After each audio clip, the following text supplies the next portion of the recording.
Let's solve a trig equation that's quadratic in form.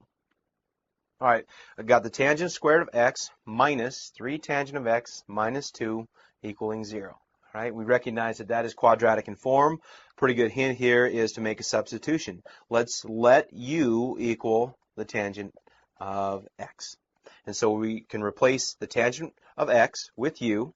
From this, we obtain the quadratic equation u squared minus 3u minus 2 equaling 0. Now notice, this is not factorable. We have no factors of a negative 2, whose sum is a negative 3, so we have to use the quadratic formula.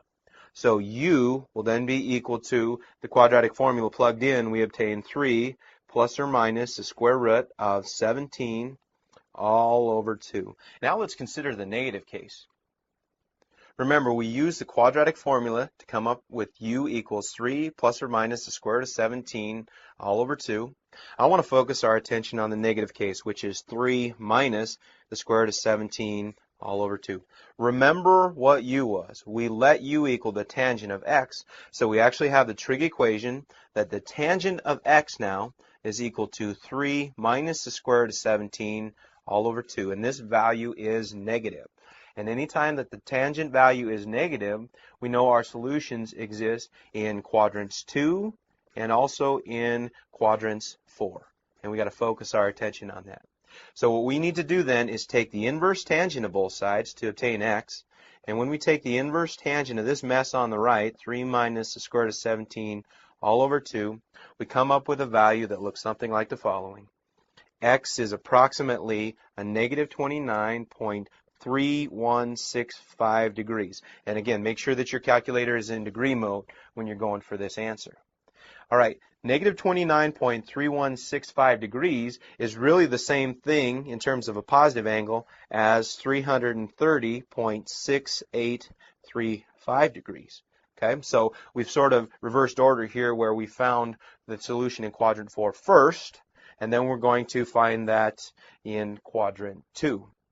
Now we find out actually that our reference angle is a positive 29.3165. So if we subtract that from 360 in if we subtract that from 180 in quadrant 2, we obtain an approximate solution there as well of 150.6835 degrees. So those are our two solutions then in terms of degrees. But our solution has to be in terms of radians. So we need to multiply each of these by pi over 180. For our first solution, we get an approximate radian solution of, let me get that for you here, 5.7715. And for the other case, we get 2.6299 radians. And so there are our two solutions in terms of the negative case. Now we need to consider the positive case. That was the case where the tangent of x was equal to 3 plus the square root of 17 all over 2. And if you pile that into your calculator, you get a positive value for that. Now let's think about this. If this is positive, we have to think about in which quadrants the tangent is positive. And this occurs for us in quadrant 1 and also in quadrant 3. So what we can do now is carefully put this into our calculator, take the inverse tangent of both sides. So we get the inverse tangent of 3 plus the square root of 17 all over 2. I recommend you do this in decimals first and get an approximate answer. In this case, 74.3165 degrees. And again, that's an approximate answer in quadrant 1. Now, because this is in quadrant 1, we know that this is our reference angle, and we'll use that to find our solution in quadrant 3.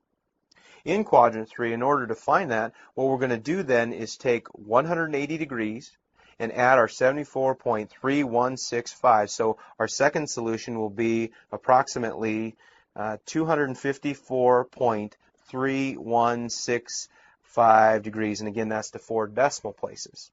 All right, so we have our quadrant 1 solution and our poorly written quadrant 3 solution, but it's somewhat readable.